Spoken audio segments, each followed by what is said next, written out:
नमस्कार बच्चों, स्वागत करता हूं आपका एक बार फिर से आपके अपने YouTube channel political science learning with Jitendra. बच्चों, हमने पिछली कक्षा में क्या पढ़ा? राज्यसभा का गठन और क्या क्या पढ़ा था, वो सब चीज़ें आपको ध्यान में रखना है। यहाँ पर मैं रिवीजन करूँगा तो फिर वीडियो बड़ा हो जाएगा, ठीक है। और आपको करना क्या है? पहला काम, आपको मानसिक रूप से तैयार होना है पढ़ाई करने के लिए। घर में हम 24 घंटे रहते हैं, 24 घंटों में से हम 1 घंटा तो कम से कम पढ़ाई के लिए निकाल सकते हैं। जितनी मेहनत से और जितनी तत्परता से मैं आपके लिए यहाँ पर वीडियो बनाकर आपके लिए भेज रहा हूँ, तो आपको इतना सा तो करना ही है। कम से कम 1 घंटा जितने समय का वीडियो है उतना समय निकाल कर आप शुरू से लेकर अंतिम तक वीडियो को ज़रूर देखें, ठीक है। नेक्स्ट बात आपको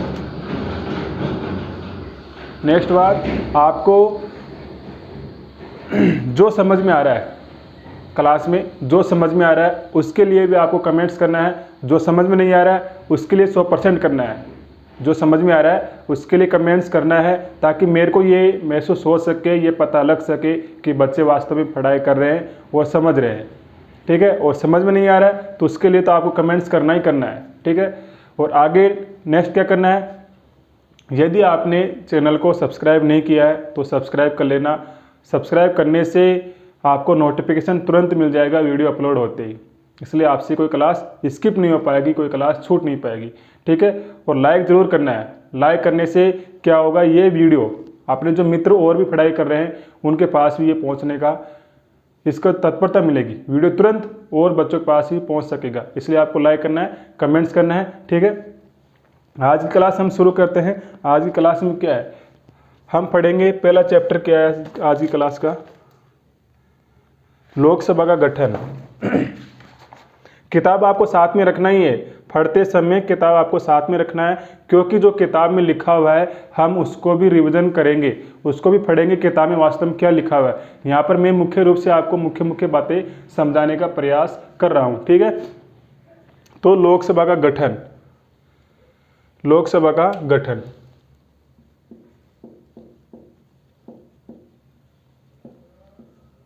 लोकसभा का गठन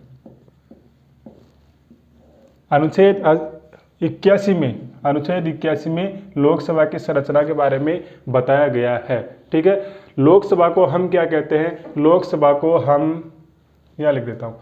लोकसभा को हम क्या कहते हैं? निम्न सदन भी कहते हैं। क्या कहते हैं? निम्न सदन। और क्या कहते हैं? इसको लोगों का सदन भी कहते हैं, लोगों का सदन, या फिर इसको लोकप्रिय सदन भी कहा जाता है, लोकप्रिय सदन। लोकसभा को निम्न सदन, लोगों का सदन और लोकप्रिय सदन भी कहा जाता है। लोकसभा किसका प्रतिनिधित्व करती है? तो लोकसभा जनता का प्रतिनिधित्व करती है। किसका प्रतिनिधित्व करती है? जनता का प्रतिनिधित्व करती है। कौन? लोकसभा जनता का प्रतिनिधित्व करती है। कौन? लोकसभा। ये ध्यान में रखना है। लोकसभा किसका प्रतिनिधित्व करती है? राज्यों का, लोगों का। तो आपको ध्यान में रखना है लोकसभा जनता का प्रतिनिधित्व करती है। अब बात करिए अनुच्छेद 81 में क्या लिखा है। तो अनुच्छेद 81 के अनुसार लोकसभा में 552 मेंबर हो सकते हैं, 552 सदस्य हो सकते हैं। अनुच्छेद 81 के अनुसार लोकसभा में अधिकतम 500 मेंबर हो सकते हैं। इन 500 मेंबर का अगर हम वर्गीकरण करें तो ये कैसे होंगे? तो ये होंगे 530 सदस्य राज्यों से चुने जाएंगे। कहाँ से? राज्यों से। और 20 सदस्य जो यूनियन टेरेटरी है, यूनियन टेरेटरी का मतलब होता है संघ शासित प्रदेशों से चुने जाएंगे। और 2 सदस्य जो एंग्लो इंडियन होते हैं उनका राष्ट्रपति यहाँ पर मनोनयन करते थे अनुच्छेद 331 के अनुसार। अनुच्छेद 331 में राष्ट्रपति को यह अधिकार दिया गया था कि वो लोकसभा में 2 आंग्ल भारतीय समुदाय के सदस्यों का मनोनयन करे, ठीक है। यह हो गई अधिकतम को लेकर बात। 530 सदस्य राज्यों से आएंगे, 20 सदस्य संघ शासित प्रदेशों से आएंगे, 2 सदस्य आंग्ल भारतीय समुदाय के लोकसभा में राष्ट्रपति मनोनीत करते थे। करते थे क्यों बोल रहे हैं, इस बात को हम आगे समझने का प्रयास करेंगे। वर्तमान की बात करें, वर्तमान में लोकसभा में 545 मेंबर चुने जाते हैं। कितने चुने जाते हैं? 545 मेंबर। ठीक है, ये 545 मेंबर कैसे चुने जाते हैं? ये 545 मेंबर चुने जाते हैं 530 सदस्य कहाँ से? राज्यों से। कितने? 530 सदस्य। और 13 सदस्य कहाँ से? यूनियन टेरिटरी से, मतलब संघ शासित प्रदेशों से। और 2 सदस्य ये एंग्लो इंडियन के राष्ट्रपति यहाँ पर मनोनीत करते थे। इस प्रकार से वर्तमान लोकसभा की संरचना है। 530 सदस्यों का चुनाव राज्य से होता है, 13 सदस्यों का चुनाव संघ शासित प्रदेशों से होता है और 2 एंग्लो इंडियन सदस्य राष्ट्रपति यहाँ पर मनोनीत करते थे। इसके बाद में हम बात करें तो लोकसभा के सदस्यों का चुनाव कैसे होता है? लोकसभा के सदस्यों का चुनाव कैसे होता है? चुनाव कैसे होता है तो ये ध्यान में रखना आपको, लोकसभा के सदस्यों का चुनाव प्रत्यक्ष रूप से होता है। कैसे होता है? प्रत्यक्ष रूप से। प्रत्यक्ष रूप का मतलब समझते हो आप? वह चुनाव जिसमें जनता स्वयं प्रत्यक्ष रूप से भाग लेती है, उस चुनाव को हम प्रत्यक्ष चुनाव, डायरेक्ट इलेक्शन कहेंगे। और राज्यसभा के बारे में हमने क्या पढ़ा?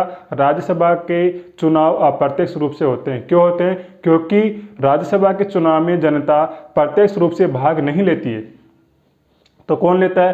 राज्यसभा के चुनाव में जनता द्वारा चुने हुए प्रतिनिधि भाग लेते हैं। इसलिए राज्यसभा के चुनाव कैसे होते हैं? अप्रत्यक्ष होते हैं। जबकि लोकसभा के चुनाव कैसे होते हैं? प्रत्यक्ष। प्रत्यक्ष क्यों होते हैं? क्योंकि जनता उसमें स्वयं हिस्सा लेती है, जनता स्वयं उसमें भाग लेती है। ठीक है, तो लोकसभा के चुनाव कैसे होते हैं? प्रत्यक्ष होते हैं। अब यहाँ पर इन सदस्यों का चुनाव कौन करता है? इन सदस्यों का चुनाव कौन करता है? क्या सभी नागरिक करते हैं? क्या सभी नागरिक लोकसभा के सदस्यों का चुनाव करते हैं? तो यह ध्यान रखना है, लोकसभा के चुनाव में कौन शामिल होता है? कौन होता है? मतदाता। जो वयस्क व्यक्ति होता है वो लोकसभा चुनाव में भाग लेता है। मतलब जिसकी आयु 18 वर्ष की हो चुकी है, जिसकी आयु 18 वर्ष की हो चुकी है या 18 से अधिक की हो चुकी है, या 18 से अधिक की आयु है, वो व्यक्ति लोकसभा के चुनाव में भाग लेता है। मतलब मतदाता के रूप में कार्य करता है। और इसके लिए क्या होना चाहिए? 18 वर्ष की आयु हो गई, 18 वर्ष से अधिक की आयु के हम लोग हैं, तो क्या उम्र हो जाने मात्र से ही हम सदस्यों का चुनाव कर सकेंगे लोकसभा? अर्थात क्या 18 वर्ष की आयु प्राप्त कर लेने मात्र से ही हम लोकसभा के सदस्यों का चुनाव कर सकेंगे? क्या लोकसभा चुनाव में हम शामिल हो सकते हैं? नहीं मित्रों। यहाँ पर बच्चों आपको ये ध्यान में रखना है, 18 वर्ष की आयु तो होगी, इसके साथ में ही हमारा नाम किस में शामिल होना चाहिए? मतदाता सूची में।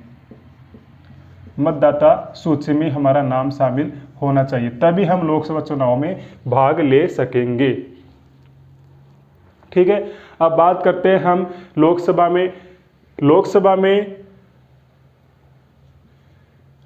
में एससी और एसटी के सदस्यों को या फिर एससी एसटी के लोगों को रिजर्वेशन दिया गया है। रिजर्वेशन का मतलब आरक्षण दिया गया है। तो एससी के लिए लोकसभा में कितनी सीटें आरक्षित की गई है? 84। और एसटी के लिए आरक्षित की गई है 47। ये आपको ध्यान में रखना है।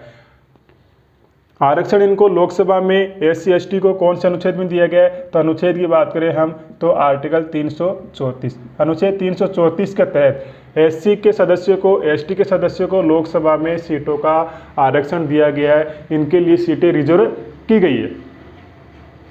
यह प्रावधान शुरुआत में संविधान लागू होने के 60 वर्षों के लिए ही किया गया था, बहुत कम समय के लिए, 10-20 वर्षों के लिए। लेकिन ये जो इनका आरक्षण का यहाँ पर प्रावधान था, ये प्रावधान 25 जनवरी 2020 को समाप्त हो रहा था। 25 जनवरी 2020 को समाप्त हो रहा था। लेकिन सरकार ने क्या किया है? सरकार ने 104वां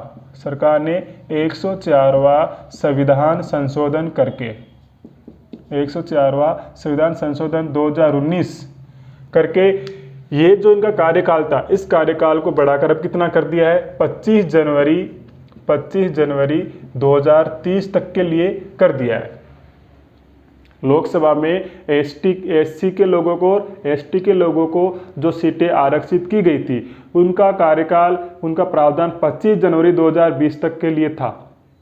लेकिन सरकार ने क्या किया, हमारी वर्तमान सरकार ने इनके आरक्षण को फिर से 10 साल के लिए बढ़ा दिया है लोकसभा के अंदर, यानी कि 26 जनवरी 2030 तक के लिए कर दिया गया है। किसके द्वारा? 104वें संविधान संशोधन के द्वारा। अब मैं बोल रहा था कि राष्ट्रपति लोकसभा में 2 आंग्ल भारतीय समुदाय के सदस्यों को मनोनीत करता था। अब हम यूं नहीं कहेंगे मनोनीत करता है। क्यों नहीं कहेंगे? क्योंकि इनके मनोनयन का प्रावधान 2 आंग्ल भारतीय समुदाय के सदस्यों के मनोनयन का प्रावधान 25 जनवरी 2020 तक के लिए ही था।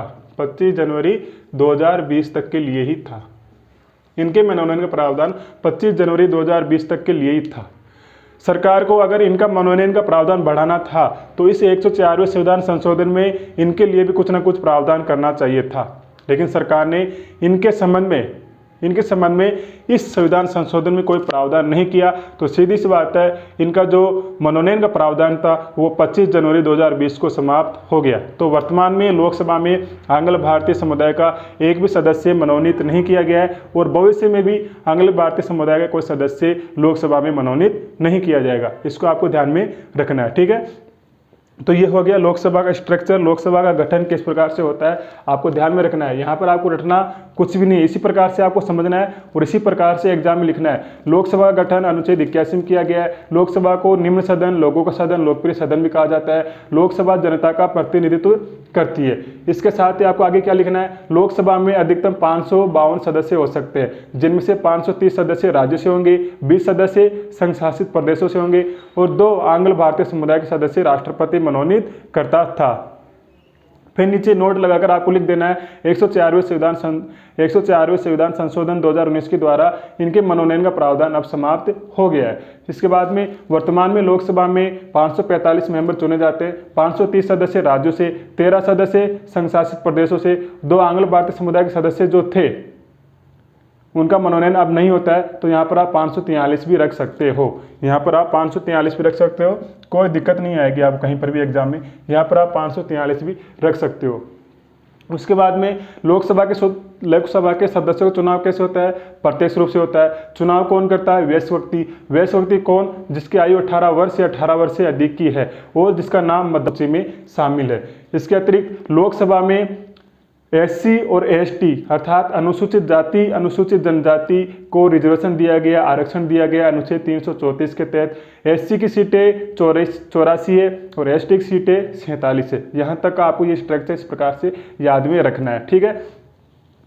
इसके बाद में अब मैं थोड़ा सा लोकसभा के बारे में जो लिखा हुआ है आपकी किताब में, लोकसभा के बारे में जो लिखा हुआ है उसको मैं रीड कर देता हूँ। आप उसको किताब को साथ में रखकर पढ़ना है, किताब को साथ में रखकर पढ़ना है। अब किताब में कुछ अगर बचा है, किताब में यदि कुछ बचा होगा तो उसको हम समझने का प्रयास करेंगे, ठीक है।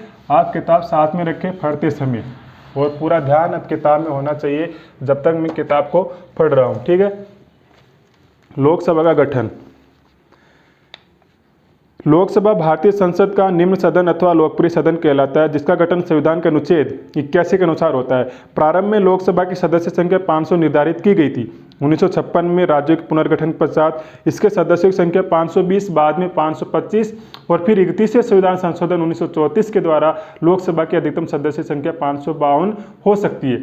ये आपको ध्यान में रखना है कि संविधान संशोधन के तहत लोकसभा की अधिकतम सदस्य संख्या 552 हो सकती है। तो 31वां संविधान संशोधन 1974, जिनमें से 530 सदस्य विभिन्न राज्यों से होंगे, 20 सदस्य संघ राज्य क्षेत्रों से निर्वाचित होंगे। इसके अतिरिक्त संविधान के अनुच्छेद 331 के अनुसार यदि राष्ट्रपति की यह राय है कि लोकसभा में आंग्ल भारतीय समुदाय का पर्याप्त प्रतिनिधित्व नहीं है, तब वह लोकसभा में उस समुदाय के 2 सदस्य नाम निर्देशित कर सकेगा, मनोनीत कर सकेगा। लेकिन आपको यहाँ पर ये ध्यान में नहीं रखना है, अब आपको यही ध्यान में रखना है कि लोकसभा में राष्ट्रपति आंग्ल भारतीय समुदाय के सदस्यों का मनोनयन नहीं करेंगे। लेकिन वास्तव में वर्तमान में लोकसभा की कुल सदस्य संख्या 545 है, जिनमें से 530 सदस्य विभिन्न राज्यों से, 13 सदस्य संघ शासित राज्यों से, जबकि 2 सदस्य राष्ट्रपति द्वारा मनोनीत होते हैं। विभिन्न राज्यों को लोकसभा में स्थानों का आवंटन जनसंख्या के आधार पर किया गया है। लोकसभा में स्थानों का आवंटन जनसंख्या के आधार पर किया गया है। यानी कि किस राज्य की लोकसभा में कितनी सीट होगी, इसका निर्धारण हमने जनसंख्या के आधार पर किया है। ठीक है, यहाँ पर जनसंख्या का आधार जो हमने लिया है वो 1971 का लिया है। 1971 की जनसंख्या के आधार पर 1971 की जनसंख्या के आधार पर लोकसभा में राज्यों की सीटों का बंटवारा किया गया है। तो यहाँ पर अगर हम राजस्थान से बात करें तो राजस्थान की लोकसभा में कितनी सीटें हैं, 25। ध्यान में रखना है, राजस्थान से लोकसभा में कितनी सीटें हैं, 25। अर्थात राजस्थान से लोकसभा में 25 सांसद चुने जाते हैं। और सबसे ज़्यादा आते हैं यूपी से। कितने आते हैं यूपी से, 80, क्योंकि वहाँ पर जनसंख्या ज़्यादा है। ये 1971 की जनगणना के आधार पर विभाजन किया गया है राज्यों का। और जो निर्वाचन क्षेत्र है उनका विभाजन 2001 की जनसंख्या के आधार पर किया गया, ये ध्यान में रखना है। सीटों का आवंटन 1971 की जनसंख्या के आधार पर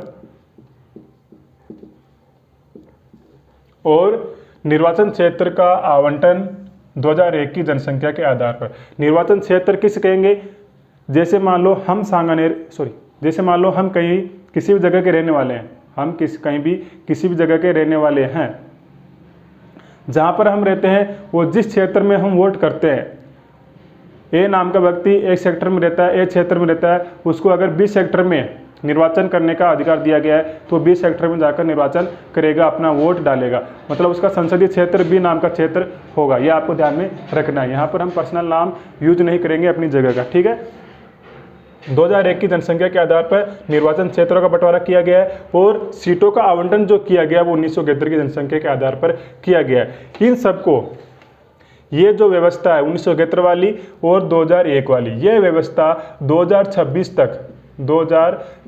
तक बनी रहेगी। ये वाली किसके द्वारा, 84वें संविधान संशोधन के द्वारा। 84वें संविधान संशोधन के द्वारा इस प्रावधान को, 1971 की जनसंख्या के प्रावधान को हमने 2026 तक के लिए बढ़ा दिया है। ठीक है, 2026 तक के लिए बढ़ा दिया है।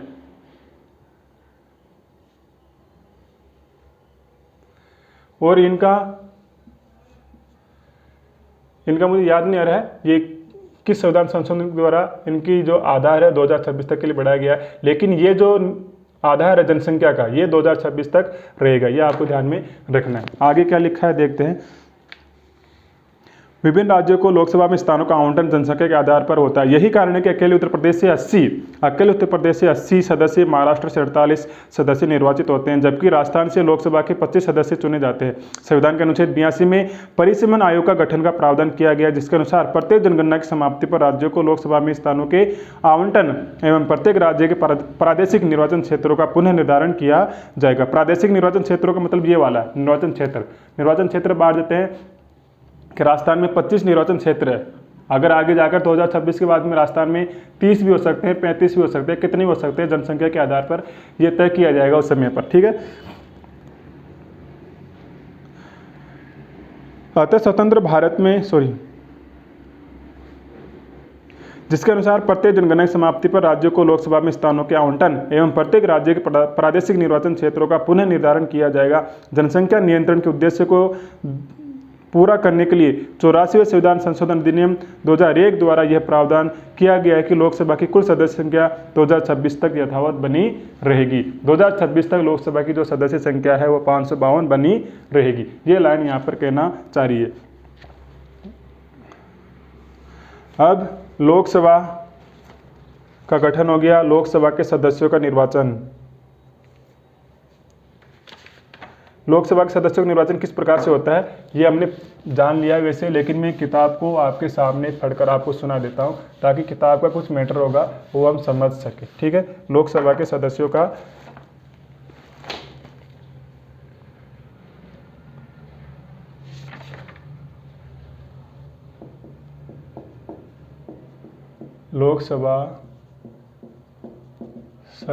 का निर्वाचन, इसके बारे में क्या लिखा हुआ है किताब में आप समझने का प्रयास करना। ठीक है, मैं किताब से रीड कर रहा हूँ, इसमें समझाने का कुछ है नहीं, समझने का हमने समझ लिया है। ठीक है,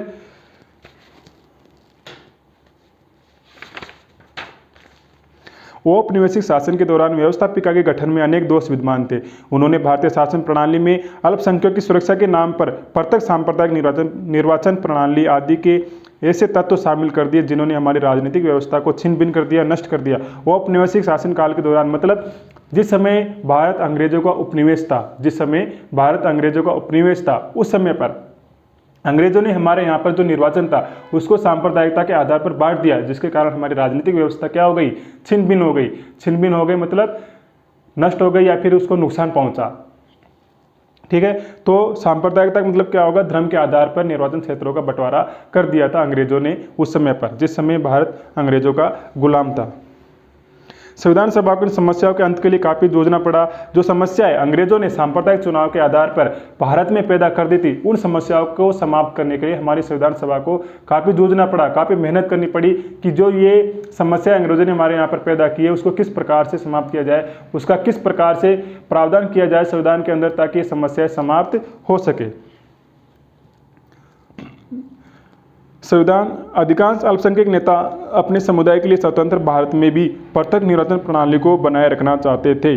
सरदार पटेल ने कठिन परिश्रम कर अल्पसंख्यक प्रतिनिधियों को सांप्रदायिक निर्वाचन प्रणाली को समाप्त करने के लिए राजी कर लिया। अतः स्वतंत्र भारत में लोकसभा के सदस्यों का निर्वाचन प्रत्यक्ष रूप से वयस्क मताधिकार द्वारा होता है। अनुच्छेद 326 के अनुसार 18 वर्ष या 18 वर्ष से अधिक उम्र के वयस्क व्यक्ति जिनका मतदाता सूची में नाम है वो लोकसभा के सदस्यों के निर्वाचन कर सकेंगे। विभिन्न राजनीतिक दल लोकसभा क्षेत्र से अपने प्रत्याशियों को खड़ा करते हैं। साथ ही निर्दलीय प्रत्याशी भी चुनाव में उम्मीदवार हो सकते हैं। निर्दलीय प्रत्याशी भी चुनाव लड़ सकते हैं। निर्दलीय कौन होता है? निर्दलीय कौन होता है? निर्दलीय व्यक्ति वो होता है, जैसे मैं अगर निर्दलीय चुनाव लड़ रहा हूं तो इसका मतलब यह है कि मैं ना तो लोकसभा का मेंबर हूं, ना मैं कांग्रेस का हूं, ना मैं बीएसपी का हूं, ना मैं लोजपा का हूं, ना मैं आरएलपी का हूं। मैं किसी भी राजनीतिक दल का सदस्य नहीं हूं। मैं लोकसभा का जो चुनाव लड़ रहा हूं स्वतंत्र रूप से लड़ रहा हूं, किसी पार्टी का मैं सदस्य नहीं हूं, अर्थात मैं निर्दलीय हूं। मेरा कोई दल नहीं है, मेरा कोई दल नहीं है, मैं किसी दल की ओर से चुनाव नहीं लड़ रहा हूं, इसलिए मैं एक निर्दलीय उम्मीदवार हूं। तो निर्दलीय उम्मीदवार किसे कहेंगे? जो किसी भी पार्टी के सदस्य के रूप में चुनाव नहीं लड़ता है, उसको हम निर्दलीय उम्मीदवार कहते हैं। ठीक है, निर्दलीय उम्मीदवार भी प्रत्याशी हो सकते हैं, चुनाव लड़ सकते हैं। भारत के निर्वाचन आयोग द्वारा निर्धारित तिथि को उस लोकसभा क्षेत्र के पंजीकृत मतदाता अपने मत का प्रयोग करते हैं तथा जिस प्रत्याशी को सबसे अधिक मत प्राप्त होते हैं वह निर्वाचित घोषित कर दिया जाता है। इस प्रकार इसमें कोई निश्चित मत प्राप्त करना आवश्यक नहीं है। उदाहरण, लोकसभा में क्या होता है? लोकसभा के चुनाव होते हैं, लोकसभा के चुनाव होते हैं, उसमें जो उम्मीदवार होता है उसको विजय होने के लिए सबसे ज़्यादा वोट प्राप्त करना होता है। निश्चित अनुपात का यहाँ पर कोई प्रावधान नहीं है। जिस प्रकार से हमने राज्यसभा में पढ़ा था कि राज्यसभा में उम्मीदवार को विजय होने के लिए एक निश्चित अनुपात में वोट प्राप्त करना होता है, कम से कम उसके उतने वोट तो आने ही चाहिए। 51 हमने निकाला था, किस प्रकार से निकाला था आपको पता है। तो 51 तो उस उम्मीदवार को वोट प्राप्त करना ही होगा। फिर उसके बाद में जो 51 से अधिक लेकर आएगा, यानी कि 51 से कम लाने वाला उम्मीदवार तो वहां पर चुनाव जीत ही नहीं सकता। 51 से कम लाने वाला उम्मीदवार राज्यसभा का चुनाव जीत ही नहीं सकता। 51 से ऊपर जो चुनाव वोट प्राप्त करेगा वही राज्यसभा का चुनाव जीत पाएगा। लेकिन लोकसभा में ऐसा नहीं है। कैसे नहीं है? 5 मेंबर लोकसभा के चुनाव लड़ रहे हैं किसी निर्वाचन क्षेत्र में और वहाँ की जो मतदाता है 100% है। अब यहाँ पर चुनाव में ए को मिला 25%, कितना मिला? 25%, और इसको मिला 20%, और इसको मिला 20, और इसको मिला 15%। ठीक है, 25% ए को मिला है, 20% बी को मिला है, और 20% सी को मिला है, और डी को भी 20%। ठीक है, ये समझने के लिए आंकड़ा मैं तय कर रहा हूँ, ऐसा कुछ भी नहीं है। और 15% ई को मिला है। अब यहाँ पर ये देखिए आप, 25% तो ए ने प्राप्त किया, 20, 60 और 15, 75, कितना होता है? 75%। पूरा कितना हो गया? 100%। यहाँ पर विजय कौन रहेगा? ये ए नाम का व्यक्ति यहाँ पर विजय रहेगा। क्यों? क्योंकि इसने सबसे ज़्यादा वोट प्राप्त किया है। तो लोकसभा में अग्रताही विजेता माना जाता है, जो आगे रहेगा वो विजेता रहेगा। अग्रताही विजेता, जो आगे रहेगा वो विजय माना जाएगा। ठीक है, आपको इस बात को ध्यान में रखना है। मतलब इस 75% जनसंख्या ने इस व्यक्ति को नकार दिया है। इस 75% जनसंख्या ने इस व्यक्ति को नकार दिया है, फिर भी ये व्यक्ति इस 75% जनसंख्या का क्या करेगा? प्रतिनिधित्व करेगा।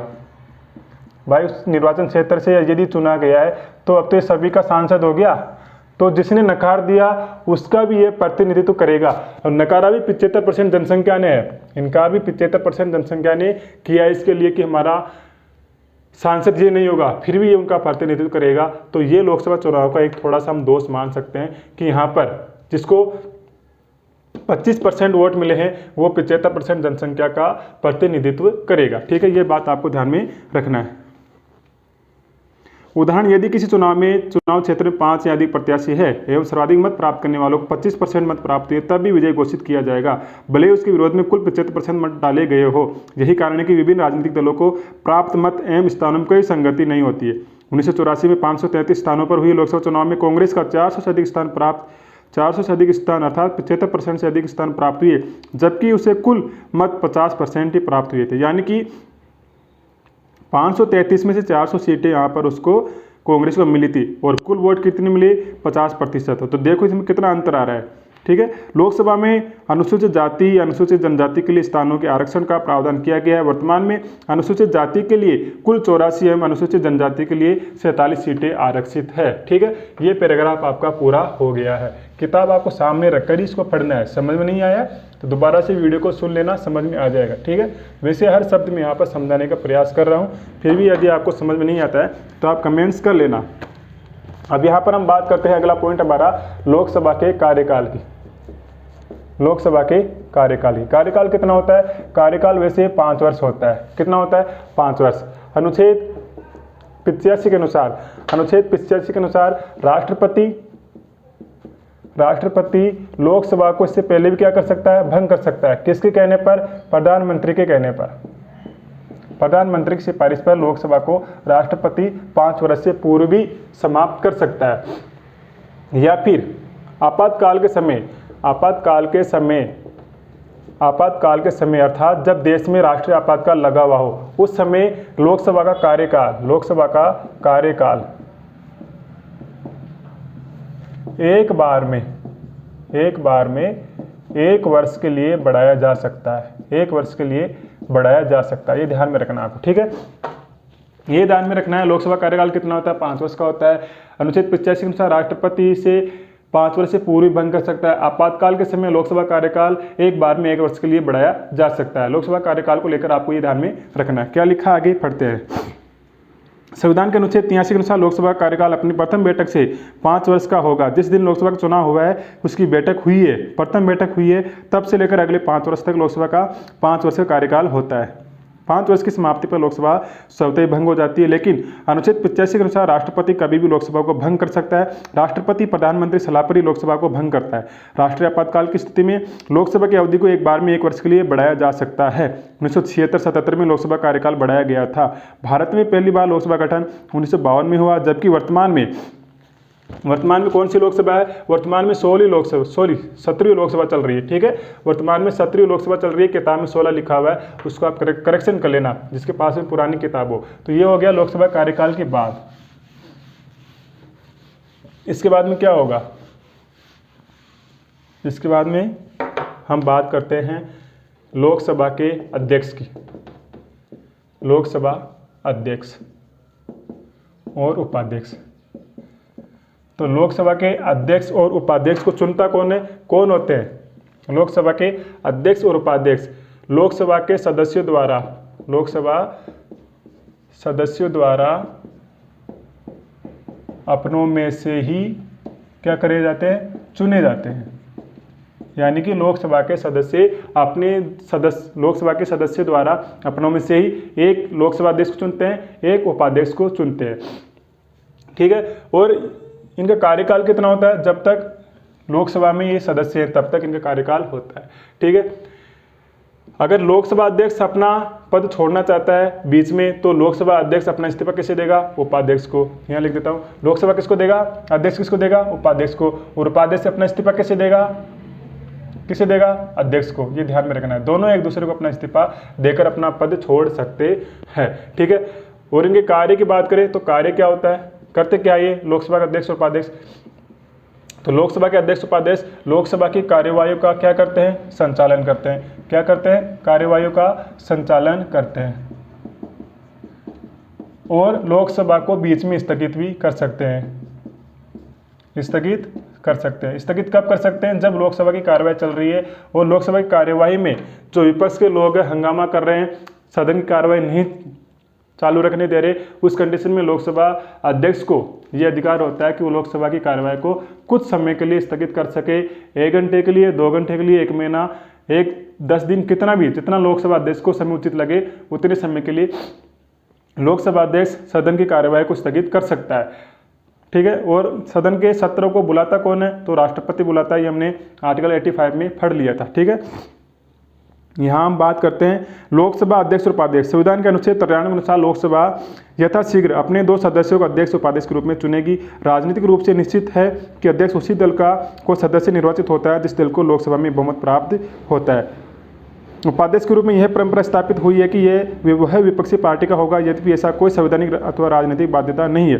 अध्यक्ष अपना त्यागपत्र उपाध्यक्ष को और उपाध्यक्ष अपना त्यागपत्र अध्यक्ष को सौंप सकता है। लोकसभा के तत्कालीन सदस्य अपने बहुमत तत्कालीन सदस्य संख्या के बहुमत से पारित संकल्प द्वारा अध्यक्ष उपाध्यक्ष को अपने पद से हटा सकते हैं, लेकिन ऐसा करने से पूर्व उनको 14 दिन पहले सूचना देनी होगी। किसको? उपाध्यक्ष को और अध्यक्ष को। यदि हम हटा रहे हैं तो यहाँ पर आया एक शब्द तत्कालीन सदस्य संख्या का बहुमत, यानी कि अभी वर्तमान में कितने? 545। तो इस सदस्य संख्या के बहुमत से हम अध्यक्ष को और उपाध्यक्ष को हटा सकते हैं, लेकिन हटाने से पूर्व हमको उनको 14 दिन पहले क्या करनी होगा? सूचना देना होगा। ये आपको ध्यान में रखना है, 14 दिन पहले सूचना देनी होगी। ठीक है। और इसमें क्या है? हाँ, लोकसभा के पहले अध्यक्ष की बात करिए। लोकसभा के पहले अध्यक्ष कौन थे? पहले अध्यक्ष थे जीवी मालवंकर, गणेश वासुदेव मालवंकर। ये आपको ध्यान में रखना है। और प्रथम उपाध्यक्ष कौन थे? प्रथम उपाध्यक्ष की बात करें तो कौन थे? प्रथम उपाध्यक्ष थे अनंत शयनम अयंगर। अनंत शयनम अयंगर ये प्रथम उपाध्यक्ष थे। ठीक है। और वर्तमान की बात करें तो वर्तमान में लोकसभा के अध्यक्ष कौन है? ओम बिड़ला। कौन है? ओम बिड़ला। ये कहाँ से है? सांसद। ये कोटा से सांसद है। कहाँ से? कोटा से सांसद है। ठीक है।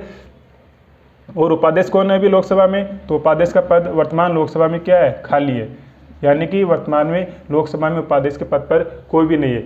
उपाध्यक्ष पहली लोकसभा कौन थे? यहाँ पर दिख नहीं रहा होगा तो मैं यहाँ पर लिख देता हूँ। प्रथम लोकसभा के उपाध्यक्ष पहले गणेश वासुदेव अध्यक्ष थे और उपाध्यक्ष कौन थे? प्रथम लोकसभा के। तो ये ध्यान में रखना है। यहाँ पर कौन थे? अनंत शयनम अयंगर। ये लोकसभा के प्रथम उपाध्यक्ष थे। ठीक है। तो ये आज की हमारी क्लास यहाँ पर स्टॉप करते हैं। हम आगे अध्यक्ष सदन की कार्य संचालन करता है, ये सब हो गया है, इसको हम आगे करेंगे। ठीक है। कंटिन्यू करेंगे आगे क्लास में। आप शुरू से लेकर अंतिम तक वीडियो को जरूर देखें और जिन तक वीडियो नहीं पहुँच रहा हो उन तक भी आप पहुंचाने का प्रयास करना। ठीक है। अब वीडियो लंबा हो जाएगा, ज़्यादा बात नहीं करेंगे। आपको शुरू से लेकर अंतिम तक वीडियो देखना है और पूरे धैर्य के साथ में देखना है और समझना है। ठीक है। कम से कम 24 घंटे में से 1 घंटा हम पढ़ाई के लिए निकालें जरूर। यही हमारा उद्देश्य होना चाहिए, क्योंकि शिक्षा ही हमारे जीवन का सबसे बड़ा हमारा साथी है। अगर हम शिक्षित है, समझदार है, तो हम हर परिस्थिति से लड़ते हुए आगे बढ़ सकते हैं। यदि शिक्षा नहीं है, हम समझदार नहीं है, हमारे पास जागरूकता नहीं है, तो हर कोई व्यक्ति हमारा शोषण आराम से कर सकता है। इसलिए शिक्षा के लिए भी हमको समय निकालना पड़ेगा। फालतू की गपशप में समय निकालकर जिस प्रकार से हम गपशप करते हैं उसी प्रकार से कुछ समय निकालकर हमको पढ़ाई भी करनी होगी। ठीक है। तो मिलते हैं नेक्स्ट वीडियो में। तब तक के लिए जय हिंद, जय भारत, जय संविधान।